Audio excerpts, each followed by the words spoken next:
Good morning po sa ating lahat. Ngayon po ay araw ng Miyerkules at makikita po natin na makulimlim po ang panahon ngayon at medyo umaambon-ambon. Dito po yan sa Imus, Cavite.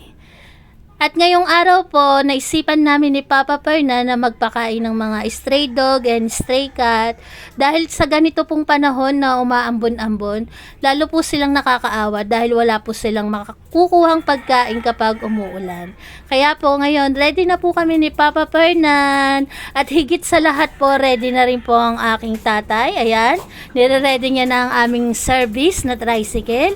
Nililinis na po ng aking tatay dahil siya po yung aming magiging driver. At hindi na po namin isasama si Nabarako dahil nga po umuulan. Baka po kasi pag sinama po namin sila, masyado pong lumakas ang ulan, mabasa pa po sila. Kaya dito na lang po sila. Kaya kung maririnig nyo po, nagkakagulo na sila kasi may iwan po sila.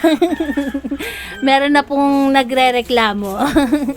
At eto na nga po, ang isang malaking kaserola ng kanin. Ako po ay nakasaing na. Ayan, ready na po siya. At nakaluto na rin po ako ng kanilang ulam. Ang kanila pong ulam ay nilagang manok na may sayote. Syempre po, wala po yung asin, walang kahit na anong pampalasa, kundi nilaga lang po sa tubig na may halong sayote. At ayan po ay akin na pong hahanguin at tatanggalin po yung mga buto. Syempre po kung papaano po namin alagaan ang aming Barako family. Ganun din po yung aming pag-care po sa mga stray dogs and cats. Dahil po kapag nagkasakit po sila, alam po natin na wala pong mag-aasikaso sa kanila. Lalo lang po silang makakawawa.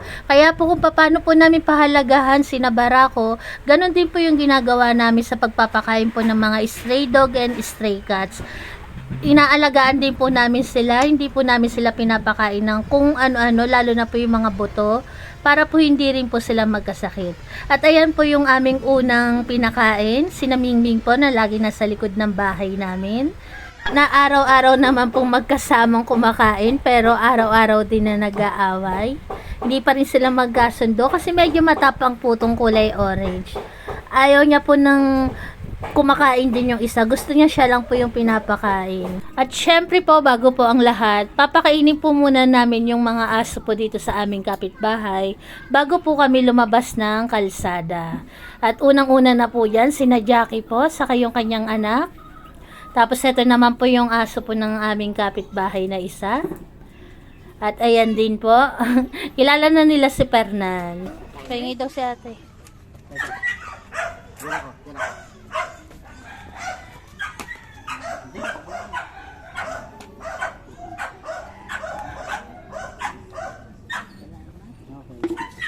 Tapos ka na, Jackie.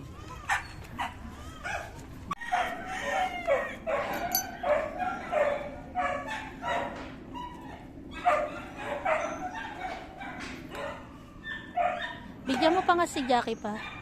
Sunod ng sunod sa atin eh.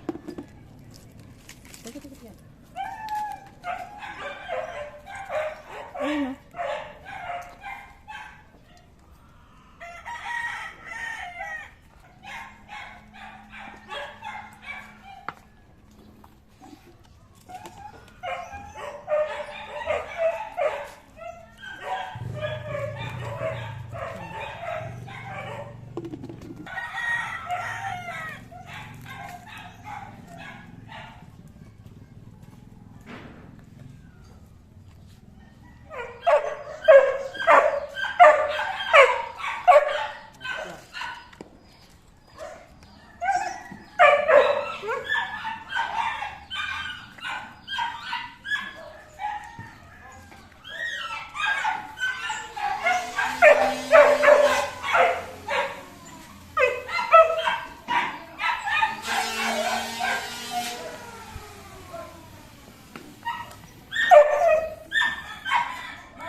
Malaking bagay din yan ang aso ginagawa mo. Kaya kilala ka ng mga aso ka siya. Kilala na nga siya. Pag binubuksan niya nga yung pinto namin, pag magpapakain to kay Jackie, alam na eh. Pag ibang tao, naka, wala ka na. Siya kilala eh. Kakamukha na nga kami. Hindi naman. Dito na kami, Mang Jun.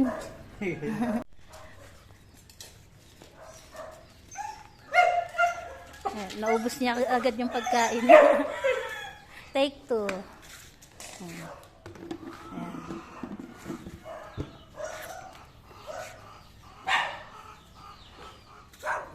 Ayan.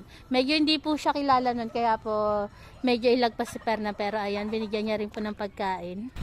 At eto na nga po yung huli naming papakainin dito po sa aming kapitbahay. At ayan po, nakita nyo na po kung sino-sino po yung mga aso po na pinapakain ni Fernan sa araw-araw po. At yan po silang lahat. Kaya po ngayon po, ready na po kami magpakain sa labas ng kalsada. Ayan po, kami po ay aalis na para magpakain naman po sa mga kalsada. Ayan, may pusa po tayo nakita sa loob ng mausoleo ng sementeryo. Kaya po bibigyan po ni Perna ng pagkain.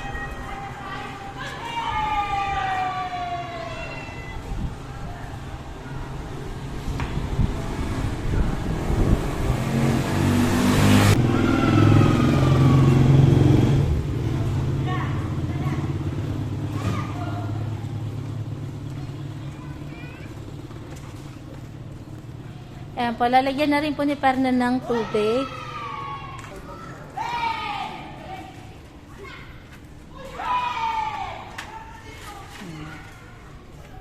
Kain ng kain, Ming. Dito na kami. Okay ka na dyan. Ayan, nandiyan po siya sa loob.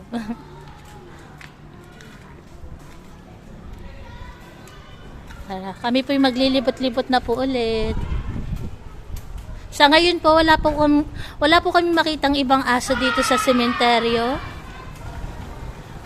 Ayan. Pusa lang po yung nakita naming isa. Nandito nga po siya sa gilid na to. Malinis po ngayon yung kalsada, wala pong mga stray dog.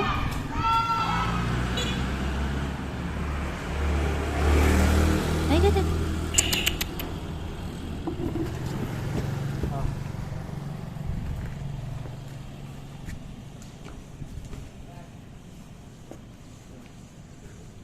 Tubig niya.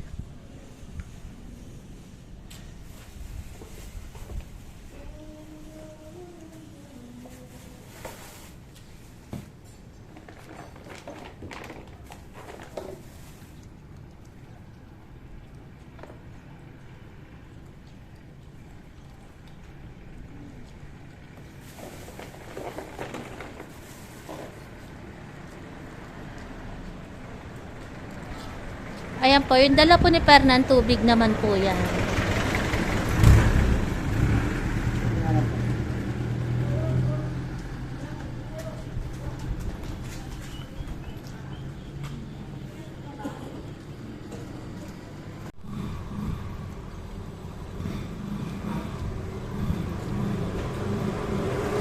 Ayan, dinagdagan pa po ni Fernan para po makaalis na kami. Makahanap pa kami ng ibang mga stray dog. Iiwanan na po namin siya yan. Nasa tabi naman po siya na kalsada. Ayan.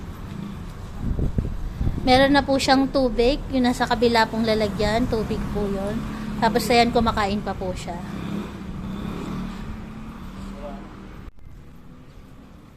Okay na.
Ayaw pong kumain eh.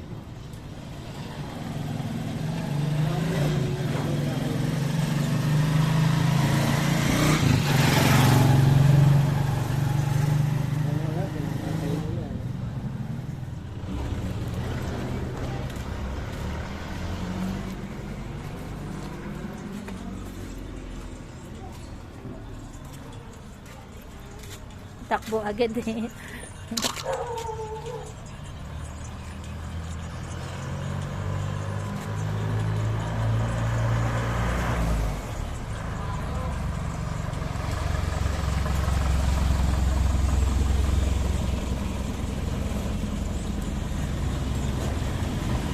Papakainin po ni Pernan yung mga nakatali kasi sila po yung mga nililigaw ng may dito po sa kalsadang to. Bali, inaalagaan na lang po ng mga nagtitinda. Ayan, marami po silang aso kasi po ang ilan po sa kanila mga nililigaw dito.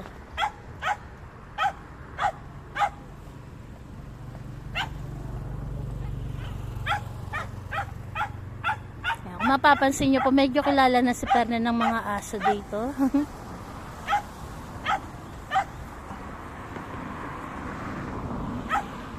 Ayan, tinatawag na siya doon nang nakatali sa dulo.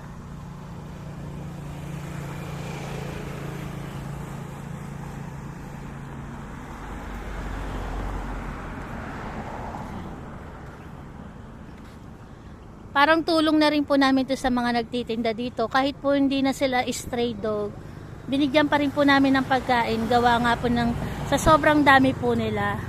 At ayan.